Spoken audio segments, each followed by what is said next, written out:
नमस्कार। आज के ब्लॉग में लेकर के आई हूँ अक्षय तृतीया की तैयारियाँ, पूजा और किस तरीके से किया है भगवान का पूजन, कैसे किया है पितरों को प्रसन्न, कौन सी बनाई है तरबूज के साथ एक मिठाई और किस तरीके से बनाना चाहिए हमें छेना।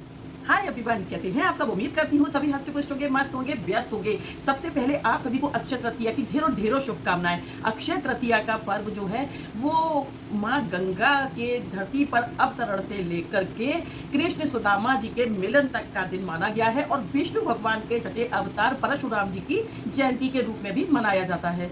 वैशाख महीना बहुत ही पुण्यदायी महीना होता है, इसलिए अक्षय तृतीया जब इस महीने में पड़ती है तो ये और भी ज्यादा पुण्य वाला महीना हो जाता है। इसमें विशेषकर जल से भरे हुए कलश का दान, ऋतु फल यानी कि खरबूज, तरबूज, ककड़ी, जो भी फल सीजन में आते हैं उन सभी का दान किया जाता है। और इसके अलावा खड़ाऊ, छत्र, पंखा, सब गर्मियों में इस्तेमाल होने वाली चीजें, जौ का सत्तू, चने का सत्तू, इन सभी का बहुत ज्यादा महत्व बताया गया है। और अक्षय कभी नष्ट ना होने वाला जो होता है हमारा पुण्य, हम जब किसी भी कार्य को करते हैं तो वो हमें दोगुना होकर वापस मिलता है, ऐसी मान्यता है। तो ये जब हम पुण्य करेंगे तो ये हमारा फल इसका कभी भी ना मिटने वाला फल होता है। इस लोक के बाद जब हम किसी दूसरे लोक में जाते हैं तो हमारे ये दान पुण्य जो है वहाँ पर संचित होते हैं और उसी दान पुण्य के संचित होने के प्रभाव से हम इस लोक में सुख और दुख पाते हैं। ये तो हो गई शास्त्रों की बातें। जब कोई ऐसा पर्व आता है और अच्छे मुहूर्त आते हैं तो मेरी कोशिश रहती है कि मैं अच्छे से अच्छा कर सकूं और अच्छे से अच्छा भोग भगवान को लगा सकूं, खूब बढ़िया सी पूजा कर सकूं। कोई ऐसा लालच नहीं होता। हाँ, निस्वार्थ पूजा जब करते हैं ना तो उसका फल हमें मिलता ही मिलता है। गीता में भी ये बोला है कि कर्म करना चाहिए फल की इच्छा के बिना, क्योंकि जो सर्वत्र व्यापक है, सब जगह व्याप्त है, उन्हें कुछ भी कहने सुनने की जरूरत नहीं होती है। वो बिना कहे ही सब कुछ समझ जाते हैं। श्री कृष्ण जी ने कहा है कि मेरे बिना एक पत्ता भी नहीं हिलता। ये बिल्कुल सच है और इसी बात को मानते हुए हमें अपना जीवन यापन करना चाहिए। रविवार को जब पड़ती है तिथि तो बहुत ज्यादा पुण्यदायी हो जाती है। इस बार 2 दिन की है, तो जब ऐसे कोई त्योहार पड़ते हैं ना तो मैं दोनों दिन नहीं चूकती। रात दिन सभी मुहूर्त में पूरे अपने, जैसे इसमें जप होता है, मालाओं का जप होता है, बहुत सारी चीजें होती हैं। जितना हम अच्छे से अच्छा काम करेंगे वो हमारा हम संचित करेंगे अपना लोक और परलोक सुधारने के लिए। ये तो एक कड़वा सत्य है। जो आया है वो जाना भी है और किस दुनिया में जाते हैं बिल्कुल भी नहीं पता। लेकिन हाँ, एक डर जरूर होता है। जो लोग समझदार हैं वो इस चीज को समझते हैं और जो समझकर भी नहीं समझते हैं उनके लिए ये हिदायतें होती हैं कि अपने द्वारा न जाने कितने पाप पुण्य हमसे होते रहते हैं और उनके लिए हमें ये दान पुण्य करना बहुत जरूरी होता है। तो आज के ब्लॉग को ना आपके सामने लेट आएगा। क्योंकि पूजा पाठ में ना मैं बिल्कुल भी कॉम्प्रोमाइज नहीं करती हूँ। सारी रात जाग के पूरी तैयारियां करती हूँ, चाहे नतीजा फिर उसका कुछ भी हो। लेकिन ये तो है अपनी अपनी सबकी सोच, मेरी हमेशा से यही आदत रही है। इस बार भी पूरी रात जग के मैंने बहुत सारी मिठाइयाँ बनाई हैं और पता नहीं मैं इसमें दे भी पाऊंगी या नहीं दे पाऊंगी, क्योंकि पूजा जो होती है भोजन और भजन, ज्ञानी लोग कह गए हैं कि भोजन और भजन हमेशा एकांत का होता है। हमारा मंदिर कितना भी सुंदर हो, छोटा हो या बड़ा हो, ऐसा भी हो, लेकिन हमें अपने मंदिर का दर्शन हर किसी को नहीं कराना चाहिए। और इसीलिए बहुत सारी चीज़ें हैं जो गुप्त करनी चाहिए। जाने अनजाने लोगों की नज़र पड़ती है, टोक लगती है और वो चीज़ें फिर हमारे लिए प्रभावी नहीं होती है। लेकिन चलिए, वीडियो बनाती हूँ तो आप लोग के साथ भी थोड़ा कुछ शेयर कर देती हूँ। सारा कुछ तो नहीं कर पाती, लेकिन जो हो पाता है वो कर देती हूँ। तरबूज की मिठाइयाँ बनाई हैं, शेक बनाए हैं और वाइट स्पंज यानी कि छेने की मिठाई बनाई है। तो मैं ना ये तैयारियाँ पहले से ही करना स्टार्ट कर देती हूँ कि भाई आगे बहुत सारी चीज़ें हैं, मार्केट भी खुद ही को करना है, सारी चीज़ें खुद ही को करनी है, तो मैं उसी तरीके से अपना तालमेल बिठा के चलती हूँ। तो यहाँ पे जब तब का विशेष महत्व है। माता लक्ष्मी को भी अक्षय तृतीया पे प्रसन्न किया जाता है, अपनी दहलीज को भी पूजन करते हैं और पितरों को भी पूजन करते हैं। कहा ना कि अमावस्या पे पितरों का पूजन हुआ है, एक और तिथि आ गई अच्छी, इसमें भी पितरों को हम तृप्त कर सकते हैं बिना पिंड दान के। एक सूक्ष्म सा हवन होता है और जो भी हम मिठाइयाँ बनाते हैं या जो भी प्रसाद हम अपना देना चाहते हैं ईश्वर को, वो हवन के जरिए जब हम देते हैं, अग्नि के जरिए जब हम देते हैं तो वो हमारा बहुत अच्छे तरीके से मान्य होता है। अक्षय रहे सुख आपका, अक्षय रहे धन आपका, अक्षय रहे प्रेम आपका, अक्षय रहे स्वास्थ्य आपका, अक्षय रहे रिश्ता हमारा। अक्षय तृतीया की आपको और आपके संपूर्ण परिवार को हार्दिक शुभकामनाएं। सारी रात जाग के मैंने बहुत सारी तैयारियां की हैं। मेरा मंदिर भी डेकोरेट हो गया सुबह होते होते, और बहुत खुशी है कि मैं शुभ मुहूर्त में पूजा अपनी कर लूँगी, क्योंकि सुबह तो पूजन ही किया जाएगा सभी भगवान का, और उसके बाद जो पितृ वगैरह का पूजन होता है वो भी किया जाएगा। और अगर ओरिजिनल फ्लावर्स कम होते हैं ना, तो मैं आर्टिफिशियल फ्लावर से भी अपना मंदिर डेकोरेट कर लेती हूँ। कोई इसमें बुराई नहीं है, बस अच्छा मन लगना चाहिए हमारा। तो लक्ष्मी यंत्र, पजेब वगैरह ये सारी चीज़ें, सिक्के हैं 13 मेन इसमें, इन सिक्कों का पूजन होगा। पूजन के बाद ये पोटली में बांध के तिजोरी में रख दिए जाते हैं, या मंदिर में ही रख के इनका पूजन किया जाता है। अच्छे से अपने घर को सजाना चाहिए भाई। अक्षय तृतीया आई है, संग में खुशियाँ लाई है, सुख समृद्धि पाई है, प्रेम की बहार छाई है ना। तो भगवान के लिए ये मुखवास भी मैंने तैयार किया है। गर्मियाँ जो आ जाती है ना, और ये देखिए गुलकंद बनाया है, घर पे बनाया है, और ये मैंने बनाया है रसगुल्ला, और ये है सत्तू। सत्तू का भोग जरूर लगाया जाता है, ऋतु फल का लगाया जाता है। और घड़े में हमें जल के साथ साथ गंगा जल अवश्य मिलाना चाहिए।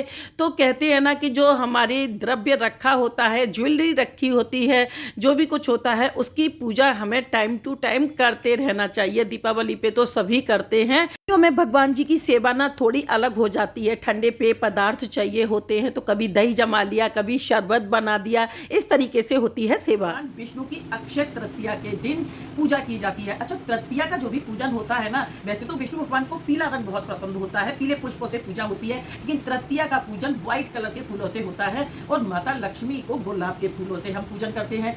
तो अक्षय तृतीया का जो है व्रत जो है, तृतीया कोई भी हो, वो सफेद फूलों से पूजा की जाती है। कहते हैं ना, सबसे बड़ी पूजा होती है किसी दीन दुखी की सेवा करना, या दीन दुखी व्यक्ति का कष्ट दूर करना। तो दीन दुखी जो ज़रूरतमंद हैं, उनको खाने की चीज़ें दें, उनको उनके इस्तेमाल की चीज़ें दें। ज़रूरतमंद लोगों में ये फल बांटेंगे, या उनकी पसंद का शरबत, शेक, जो भी हम उनको देंगे, तो ये हमारी सच्ची सेवा होगी। और ये हमारी जो संचित कर्म होती है ना, उनमें अच्छे से संचय होने वाला हमारा कर्म होगा। जैसे जल का दान दिया जाता है, तो बहुत से लोग मैंने देखे घड़ा भरा और बस दे दिया जल का दान, लेकिन इसका भी तरीका होता है। कलश का पूजन किया जाता है, वो कलश अलग होता है, लेकिन जो जल का दान हम देते हैं, तो जल भरा जाएगा घड़े में, उसमें तो गंगा जल के साथ साथ चीनी भी उसमें मिक्स कर दें, तो कलश का पानी जो है घड़े का, वो ठंडा तो हो ही जाता है। गर्मियों के दिन में कितना भी सुख सुविधा वाला इंसान हो, आप हर किसी को कहते सुन लेना कि भाई बहुत तेज प्यास लगी है, पानी भी नहीं मिल रहा पीने के लिए, तो हमें इस भावना से देना चाहिए। न जाने कब किस जरूरतमंद को प्यास लगे, और जब वो इस पानी को पिए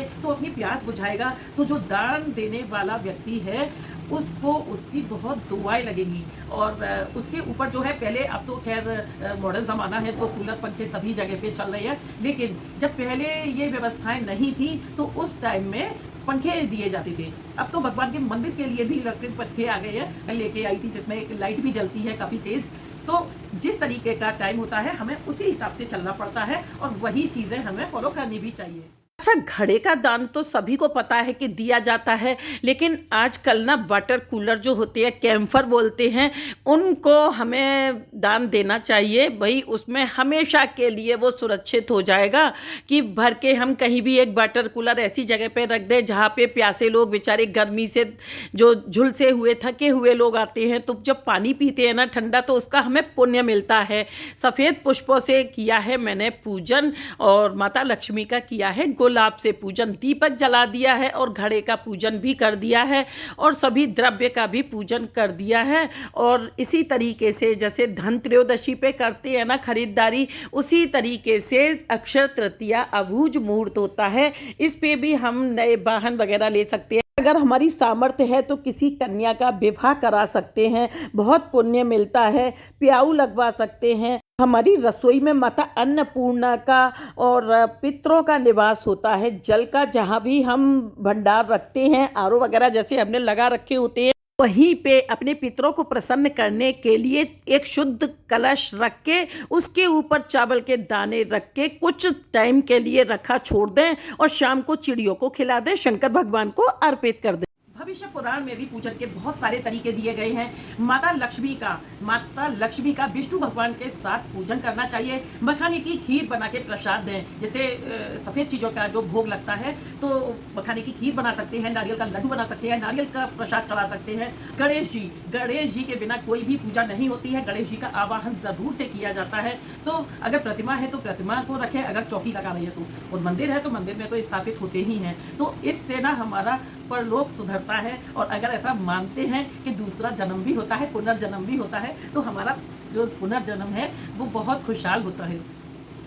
ये तो बातें बहुत ज़्यादा हो जाएंगी। आज के वीडियो की बात करती हूँ कि आज के वीडियो में मैं लेकर के आई हूँ अपना जो अक्षय तृतीया का मैंने पूजन किया है वो किस तरीके से पोटली बनाई है, किस तरीके से पूजन किया है। कम ज़्यादा अपने मन में बिल्कुल भी ये शंका ना रखें कि हमारे पास ये चीज़ नहीं है या वो चीज़ कम है। जो भी है सबसे पहले तो अपना माइंड सेट करें कि जो भी चीज़ है हमारे पास पूर्ण है। और बस हमारी पूजा जो है भावना से जब हम करते हैं ना, मन से की गई पूजा कुछ भी ना हो और मन से हम भाव से आरती कर देते हैं तो बिना दीपक की आरती भी हमारी लगती है। तो अपने मन को बिल्कुल सात्विक रखें। जलन कोढ़न की भावनाएं ना हमारी सारी पूजाओं को विफल कर देती हैं। कोई भी पूजा हम कितनी भी कर लें, लेकिन हम दूसरों से जलेंगे कुढ़ेंगे तो कभी हम उसमें सफल नहीं होंगे। अगर सोना नहीं खरीद सकते हैं तो कोई बात नहीं है। हल्दी माता रानी को बहुत प्रिय होती है, तो हल्दी मैं भी खरीदूंगी। और जब मार्केट जाऊंगी तो मैंने एक लिस्ट बना के रख ली है। जौ का दान बहुत अच्छा माना जाता है, जौ से भी माता रानी उतनी ही प्रसन्न होती हैं। इसमें धनिया भी खरीदा जाता है। तो इन सब चीज़ों से प्रसन्न होती हैं हमारी माता रानी। ये मन में ना रखें कि हम सोना नहीं खरीद सकते या उसने सोना खरीद लिया। जब कभी हम अपने मन में किसी दूसरे के लिए गलत विचार लाते हैं, समझो उसी वक्त हम खुद के लिए गलत कर रहे होते हैं। ये मैंने पोटली बना ली है और ये मैंने पहले भी दिखाई थी एक बार जब वीडियो की थी, तो इसमें मैंने रख दिया है। अपने लिए चाय बना ली है और फटाफट से बच्चों के लिए आज सात्विक सब्जी बनाऊंगी, क्योंकि लहसुन प्याज बिल्कुल नहीं खाया जाता है। तो गोभी आलू की सात्विक सब्जी बन रही है और फटाफट से बना दिए हैं पराठे। मेरा तो रहता है भाई फास्ट से फेस्टिवल्स पे, तो बच्चे भूखे ना रह जाएं, ये भी ध्यान रखना पड़ता है। कुछ लोगों का होता है भाई अपना फास्ट है तो बस अगड़म जगड़म कुछ भी खा लो, ऐसा कुछ भी नहीं है। किचन में सब कुछ अच्छा बनना चाहिए। गाय के लिए भी यहाँ पे पराठा बना दिया है, तो क्योंकि गाय माता को भी जरूर खिलाना होता है, तो जैसा हम खुद खा रहे हैं ना वैसा ही उनको भी खिलाना होता है। खाना बनाने के बाद मैं बनाऊंगी बनाना शेक, और जो भी आज बनेगा थोड़ा थोड़ा सब गाय के लिए जाएगा। केले का शेक जब हम पीते हैं तो बहुत से लोगों को केला नहीं पचता है, अफारा कर जाता है। और हमें किस तरीके का केला लेना चाहिए इस पर भी मैंने थोड़ा बताया है, जो मुझे बताया गया है। मैं तो केला बिल्कुल खाती ही नहीं हूँ, क्योंकि मुझे कोई अगर एक बात बोल देता है तो मैं उस बात को हमेशा के लिए गांठ बांध के रख लेती हूँ। मेरे हकीम जी ने मुझे बोला कि हर सीजन में केला नहीं खाया जाता है। केला खाना हमें फ़ायदा ही नहीं, लॉस भी कर जाता है। हम लोग अक्सर केला खरीदते हैं और देखते हैं कि बिल्कुल एकदम फ्रेश केला हो, थोड़ा कच्चा पल लिए होता है, उस केले को ले लेते हैं। लेकिन वो केला हमें बिल्कुल लॉस करता है, बहुत ऐसा लॉस कर देता है कि भाई डॉक्टर्स के पास तो इसकी मेडिसिन होती ही नहीं है। हकीम वैद्य ज़रूर थोड़ा बहुत ठीक कर सकते हैं, और सारी चीज़ें हमें आजीवन परहेज में ही रहना पड़ता है। तो क्या होता है कि जो पका हुआ केला होता है वो खाएं, वो हमें पचने में प्रॉब्लम नहीं करता है। और दूध के साथ तो किसी भी फ्रूट को मिक्स करके जब हम खाते है ना, होना तो नहीं चाहिए, लेकिन आज तरह तरह की डिश बनती है और बच्चों का भी क्या बड़ों का भी मन नहीं मानता है। तो खाते वक्त ना थोड़ी सी सावधानियां रख लें, वही चीज़ें हमारे लिए बहुत अच्छी हो जाती है। तो यहाँ मैंने केले का शेक बनाया है टिप्स एंड ट्रिक्स के साथ कि कैसा केला हमें लेना है। पका हुआ केला लेना है, चिटीदार केला जो बोलते हैं, जिसके छिलके दगीले होते हैं, और जो पक जाता है ना तो मेरे बच्चे भी उसको फेंक देते हैं। लेकिन उस पके केले का शेक बना के ज़्यादा पक गया है, और अच्छी बात है शुगर उसमें कम लगेगी, तो वो हमें शेक ज़्यादा फ़ायदा करेगा। और फिर नट्स तो हम उसमें ऐड करते ही करते हैं अपनी मर्जी से। ये देखिए इस टाइप का जो केला हम खरीदते हैं ना, नहीं खरीदना है। मेरे हाथ में देखिए बिल्कुल पका हुआ केला है, अंदर भी थोड़ा थोड़ा सा हल्का हल्का सा ज़्यादा पका हुआ है। तो ये शेक हमें बहुत फ़ायदे करेगा। अब मैंने 3 केले लिए हैं यहाँ, और इसमें थोड़ी सी शक्कर भी ऐड कर लूँगी, क्योंकि बच्चे नहीं पीते हैं। तो भाई बच्चों के लिए तो उनको मनाने के लिए वो भी करना पड़ता है जो नहीं करना चाहिए, है ना। अब इसको अच्छे से मैश कर देंगे। करेंगे। ये नहीं कि एक साथ दूध, चीनी पत्ती सब डाल के जैसे चाय बनाते हैं और शेक भी आजकल उसी तरीके से बना देते हैं। खूब बढ़िया तरीके से इसको बिल्कुल बच्चों को खिलाते हैं ना मसला हुआ केला, इस तरीके से देखो बिल्कुल अच्छे से मैश हो गया है। तब इसमें दूध ऐड करेंगे और उसके बाद फिर इसको अच्छे से चर्न करेंगे। ये नहीं कि हल्का सा बस किया और छुट्टी। अच्छे से जब चर्न करेंगे ना तो बिल्कुल एकदम एकसार हो जाएगा। चाहिए तो थोड़ी सी आइस ऐड कर लें, अभी जो मौसम चल रहा है उसमें ज़्यादा आइस का तो कोई मतलब ही नहीं बनता है ना। अब बात आती है पचाने की, तो इलायची पाउडर लिया है मैंने यहाँ पे। इलायची केले को तुरंत पचा देती है। अब इस शेक को देखो कितना एकदम लग रहा है ना बिल्कुल बेहतरीन वाला। और इसको डेकोरेट कर देंगे टूटी फ्रूटी से, जो मैंने टूटी फ्रूटी बनाई थी घर पे। तो भाई बच्चों के लिए तो मैंने आइस थोड़ी ज़्यादा रखी है क्योंकि वो बाद में फिर डालते हैं, और मेरे वाले शेक में मैंने थोड़ी सी आइस रखी है। तो टूटी फ्रूटी भी मेरी नीचे बैठ गई क्योंकि आइस के ऊपर बैठी हुई है ये टूटी फ्रूटी सारी। तो इस तरीके से बना। बाहर का दिन पता नहीं पूरा कहाँ चला जाता है, बहुत जल्दी करते हुए भी शाम हो गई। अच्छा है इस बार मुहूर्त बहुत अच्छे अच्छे हैं, तो मेरी पूरी शॉपिंग काफ़ी बढ़िया तरीके से हो गई है। लौटते लौटते हो गया ये अंधेरा। मैं दीपक जला के आरती कर गई थी, लेकिन अब जो मेन पूजा होगी ना वो मैं करूँगी आराम से, है ना। ये देखिए घर आई तो ये हनुमान जी भी बैठे मिले, तो मैं समझती हूँ कि मेरा नसीब बड़ा अच्छा है, मुझे कहीं जाना नहीं पड़ा, तो इनको भी चने का प्रसाद दे दिया आज।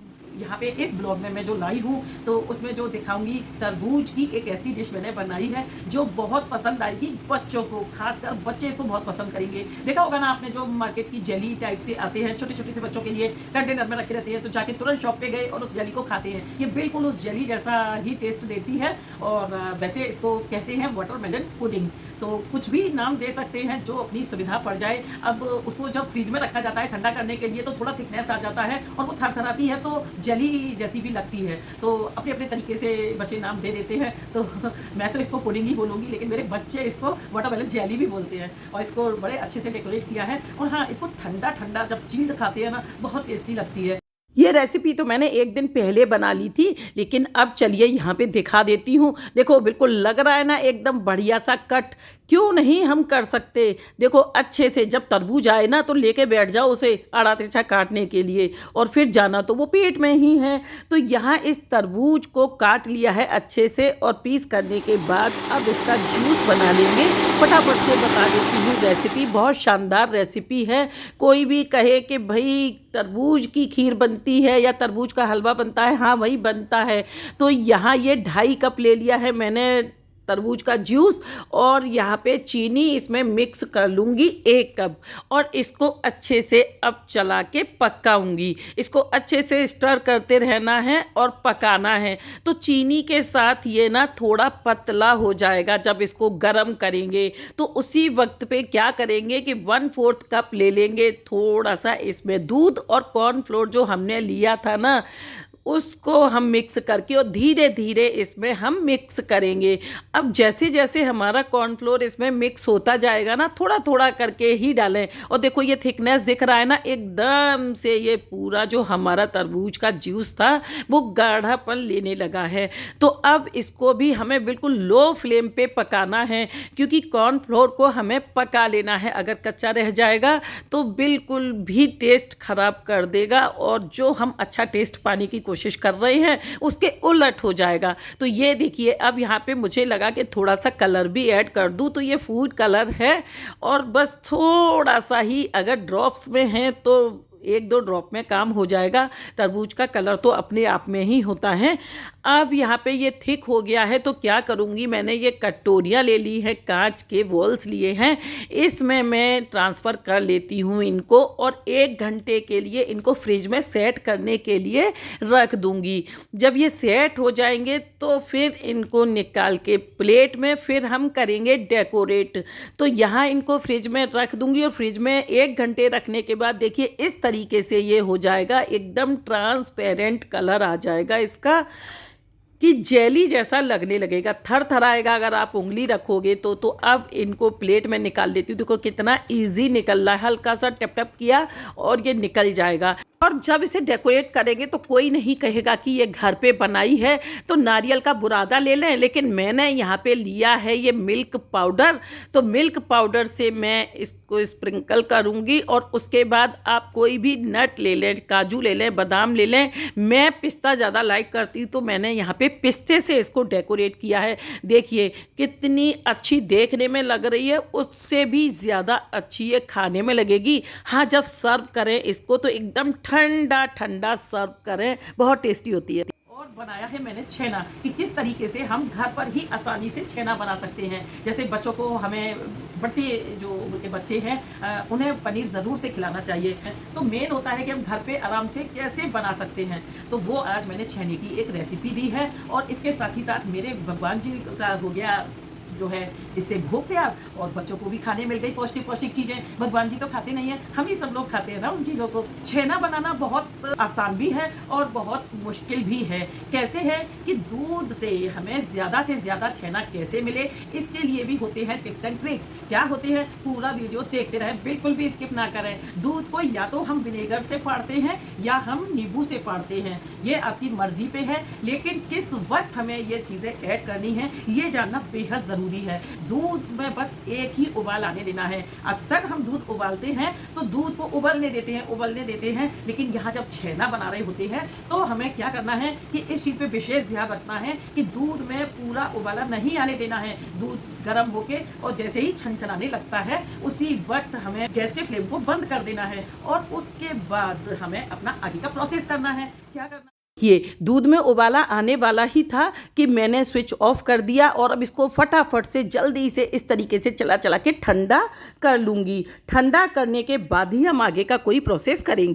क्या करना है कि दूध को हमें ठंडा करना है। गरम गरम दूध में भी अगर हम विनेगर या नींबू जो भी कुछ है वो डाल देंगे तो इससे क्या होगा, दूध तो फटेगा, छेना भी बनेगा, लेकिन वो छेना ना थोड़ा हार्ड हो जाएगा। सॉफ्ट छेना पाने के लिए हमें दूध को स्टर करना होगा, उसको ठंडा करना होगा। और अब जब दूध ठंडा हो गया है तो अब क्या करेंगे कि 1 स्पून विनेगर लेंगे और ले लेंगे हम पानी, आधा कप पानी ले लें या गिलास में ले लें और उसमें उस स्पून से नाप के विनेगर ले लें और फिर चमचा ले लें और दूध से भरे चमचे में हमें विनेगर ऐड करना है, न कि डायरेक्ट हमें पूरा एक साथ डाल देना है। दूध से भरे चमचे में ऐड करना है और फिर उसको दूध को स्टर करते रहना है। इससे क्या होगा, 1 बार 2 बार, तीसरी बार में आपका छेना धीरे धीरे धीरे धीरे आपको नज़र आने लगेगा। और हो सकता है कि आपको पूरा विनेगर जो है उसमें ऐड ना करना पड़े, क्योंकि ज़्यादा जब कोई चीज़ हो जाती है ना तो फिर टेस्ट में तो फ़र्क आता ही आता है। मैंने यहाँ पे ले लिया है ये ग्लास में वाटर और 1 स्पून इसमें विनेगर ऐड कर लिया। अब देखिए चमचे में दूध भरेंगे और थोड़ा सा विनेगर ऐड करेंगे और फिर उसको मिक्स करेंगे। फिर चमचे में दूध भरेंगे, फिर विनेगर ऐड करके फिर इसको मिक्स करेंगे। तो इस तरीके से 2-3 बार हम करेंगे। देखते रहें, हमें हल्की हल्की फुटकियाँ सी दिखने लगे उसी वक्त हम विनेगर डालना बंद कर दें। तो यहाँ 3 से 4 बार मैंने थोड़ा थोड़ा सा ऐड किया। अब देखो कितना सारा बच गया और ये फुटकियाँ सी दिखने लगी। चलाते रहें अच्छे से और ये देखिए बढ़िया वाला नरम मुलायम छेना हमें मिलेगा इस प्रोसेस से जब हम बनाएंगे। तो यहाँ पे ये देखिए ये छेना तैयार होता आ रहा है। अब आता है सेकंड टिप। क्या है कि पूरा छेना रेडी हो गया है। अब इसको हमें एक कॉटन के कपड़े में इसको पानी इसका पूरा निकालना है। तो यहाँ मैंने स्ट्रेनर ले लिया है और उसके ऊपर एक वाइट कपड़ा कॉटन का ले लिया है। इससे क्या करेंगे, अब इसको छेने को हम बनाने से पहले इसको 2-4 बार किसी बोल में रख के साफ पानी डालेंगे। चिल्ड पानी ठंडा ले लें, नॉर्मल ले लें, गर्मियाँ हैं तो, नहीं तो रूम टेम्परेचर का पानी लें और 2-4 बार धुलें। इससे क्या होगा, विनेगर अगर ऐड किया है तो उसका फ्लेवर निकल जाएगा, लेमन ऐड किया है तो उसकी खटास निकल जाएगी। अब देखिए ये नीला नीला सा पानी दिख रहा है ना। अब छेना हमारा रेडी हो चुका है। अब इसका आगे का प्रोसेस करते हैं। ये देखो पानी इसका, तो स्ट्रेनर को किसी पतीले पे रख लेंगे। उसके बाद चमचे की हेल्प से ये ध्यान रखें कि जल ना जाए, है ना। तो अच्छे से इसको पूरे छेने को हम यहाँ पे ले लेंगे। अब ये कढ़ाई से पलट लूँगी मैं और इसके पानी से ना हम पुलाव बनाएंगे बहुत टेस्टी बनेगा। पराठे पूरियों का आटा गूँथेंगे बहुत ज़्यादा टेस्टी बनेंगे, नरम बनेंगी हमारी पूरियाँ। तो पानी साफ डाल के भी यहाँ पे साफ कर लिया है और अब इसको थोड़ी देर के लिए बांध के रख देंगे। तो ये देखें पूरा पानी हमने निचोड़ लिया और एक सेकंड लेयर भी हमने इस कपड़े की लगा दी है और ये पानी तो हम नॉर्मल पी भी सकते हैं। एकदम नरम मुलायम हमारा छेना बनके रेडी है। और हाँ, एक सबसे इम्पोर्टेंट टिप तो देना भूल ही गई। छेना जब भी हम बनाते हैं तो नॉर्मल बफेलो मिल्क होता है या जो भी हो मार्केट का, लेकिन अगर आपको मिलता है तो सबसे बेस्ट होता है गाय का दूध। छेने के लिए हमेशा गाय के दूध का इस्तेमाल करें और फिर देखें कि उससे बनने वाली मिठाई हो या पनीर हो कितनी शानदार बनती है। ये देखिए भाई, 1 किलो दूध में ना 200 ग्राम के लगभग आराम से छेना निकल आता है, कभी कभी थोड़ा ज़्यादा और कभी कभी थोड़ा सा कम भी। तो अब मेरे 2 ब्लॉग मैंने अक्षय तृतीया के बनाए हैं। एक इसमें मैंने रेसिपीज़ दी हैं छेने की और वाटरमेलन की और एक शेक की। तो उम्मीद करती हूँ कि मेरा आज का ये ब्लॉग आप लोगों को ज़रूर से पसंद आएगा। पसंद आया हो तो लाइक करें, सब्सक्राइब करें, मेरे चैनल नीलस जी वाइब्स को शेयर करें फ्रेंड्स फैमिली या रिलेटिव्स के साथ। तो पहली बार आई है तो बेल आइकन को प्रेस करना बिल्कुल भी ना भूलें ताकि वीडियोज़ की नोटिफिकेशन फर्स्ट एंड फर्स्ट आपके सामने हो। हंसते रहें, हंसाते रहें, मस्त रहें, व्यस्त रहें, देखते रहें मेरे साथ नीलस जी वाइब्स को। Thanks for watching.